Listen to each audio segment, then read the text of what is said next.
नमस्कार, मी डॉक्टर हितेंद्र सिंग राजपूत. प्रेग्नन्सीमध्ये अनेक गर्भवती महिलांना सुरुवातीच्या काळात एक कॉमन समस्येला सामोरं जावं लागतं, ते म्हणजेच मॉर्निंग सिकनेस.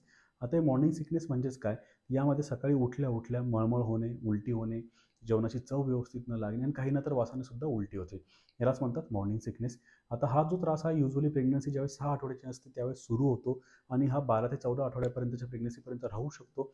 क्वचितच काही महिलांमध्ये हा त्रास 16 ते 18 आठवड्यांपर्यंत सुद्धा एक्सटेंड होऊ शकतो आणि त्यानंतर हा त्रास आपोआप स्वतःहून कमी व्हायला लागतो. हा त्रास होणं सामान्य आहे. प्रेग्नन्सीमध्ये जे हॉर्मोनल चेंजेस होतात सुरुवातीच्या काळात, यामुळे हा महिलांना त्रास होऊ शकतो. फक्त काही महिलांमध्ये हा गरजेपेक्षा जास्त होतो. त्यालाच आपण हायपरेमेसिस ग्रॅव्हिडायरम सुद्धा म्हणतो.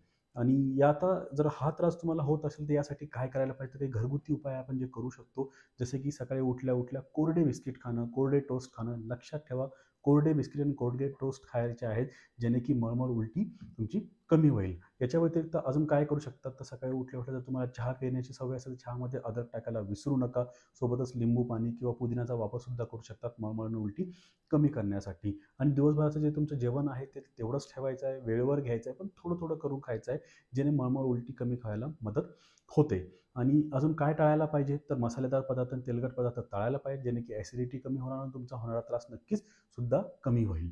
आणि हा जर एवढं सगळं करून जर कधी त्रास थांबत नसेल आणि गरजेपेक्षा जास्त होत असेल, मळमळ उलट्या जास्त होत असेल, तर याच्यासाठी तुम्हाला डॉक्टरांचा सल्ला घेण्याची गरज आहे. डॉक्टरांकडे जाऊन भेट देण्याची गरज आहे.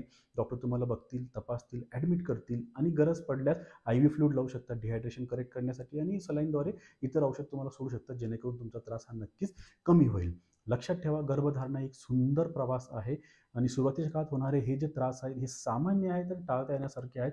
फक्त थोडंसं लक्ष आणि योग्य सल्ला घेणं गरजेचं आहे. धन्यवाद.